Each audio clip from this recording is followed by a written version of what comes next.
आपका हमारी आध्यात्मिक यात्रा में हार्दिक स्वागत है।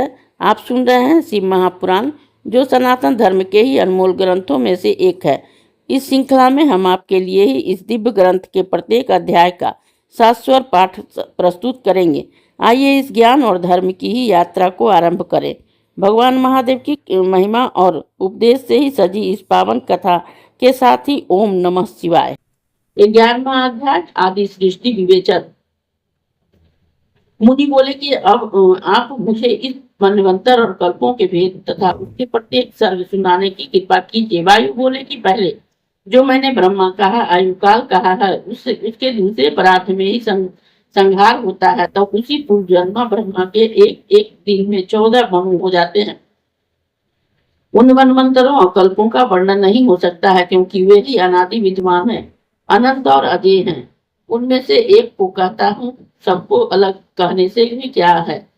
तब इस प्रकार से अनेक कल्पों में जो इस समय का कल्प वर्तमान है, उसका नाम 12 कल्प है। इसमें भी 14 मनु और 7 स्वयंभू आदि और 7 सर्वर्णी आदि हैं। इसमें इस समय 7वां मनु वर्तमान व्याज्ञानियों का तर्क है। सभी मनवंतरों की में ही उत्पत्ति और संहार समान भाग में होता है। प्रथम कल्प में काल मरुत ने सब वृक्षों को काट त्रिलोकों को ही तिनके के समान जला दिया था। फिर जल बरसाकर सारे जगत को ही सागर कर दिया।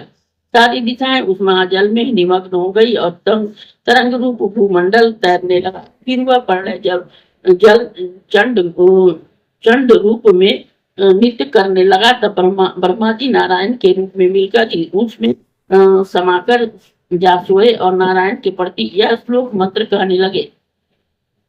हे मुनि श्रेष्ठ, उस अक्षर से ही आश्रित अर्थ सुनो। जल को ही नीर कहते हैं और वह यह जल नूर समूह भी है। अतः नारायण के रहने का ही स्थान यह जल ही है। नारायण का यही कथन है। जब इस प्रकार से सीधी योग में निद्रा करने लगे, तब जल को ही लोक निवासी और उन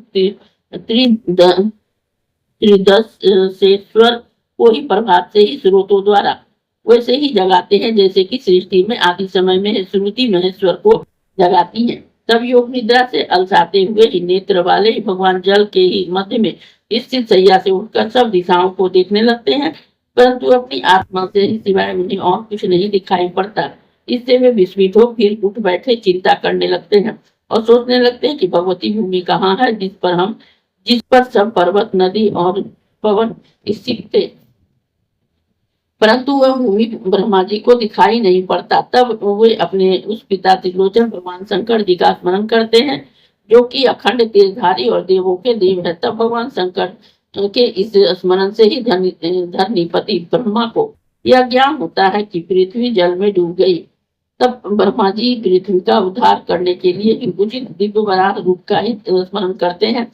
फिर तो सब शोभा संपन्न वराह भगवान पर्वत के समान वहां आप प्रकट होते हैं। इस प्रकार से ब्रह्मा जी विपुल तथा अमित वराह रूप धारण कर ही उद्धार करने के लिए रसातल में चले जाते हैं और शरीर में निमग्न पृथ्वी को ही अपनी दाढ़ों से उखाड़ कर ऊपर रखकर से निकाल कर लाते हैं, जिन्हें देखकर ही जमलोक निवासी सिद्ध मुनीश्वर प्रसन्न नित्य करने लगते हैं।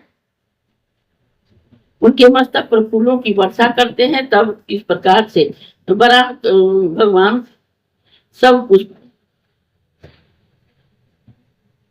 उन पुष्पों से ही बड़े ही शोभित होते हैं। पश्चात वही भगवान पृथ्वी को स्थिर कर सभी कारण कर ही उसे पहले की तरह ही पर्वतादिक को रख भू आदि 4 लोकों की कल्पना कर देते हैं। इस प्रकार से उस विश्वकर्मा द्वारा ही चराचर जगत की रचना हुई। इस अध्याय के श्रवण हेतु आपका हृदय से धन्यवाद। हम आशा करते हैं कि शिव महापुराण की यह दिव्य कथा आपको आध्यात्मिक शांति और गहन ज्ञान प्रदान कर रही होगी। कृपया अगले अध्याय के लिए हमारे साथ जुड़े रहें और अपने सुझाव एवं भावनाएं कमेंट के माध्यम से अवश्य साझा करें। धर्म, भक्ति और ज्ञान की इस पावन यात्रा में आपका साथ हमारे लिए अत्यंत मूल्यवान है। ओम नमः शिवाय। यदि यह प्रस्तुति आपको पसंद आई हो, लाइक करें, कमेंट करें, सब्सक्राइब जरूर करें। बेल आइकॉन दबाना ना भूलें ताकि अगला अध्याय आपसे छूटे नहीं। और इस पावन ज्ञान को ही शेयर करें अपने परिवार और मित्रों तक।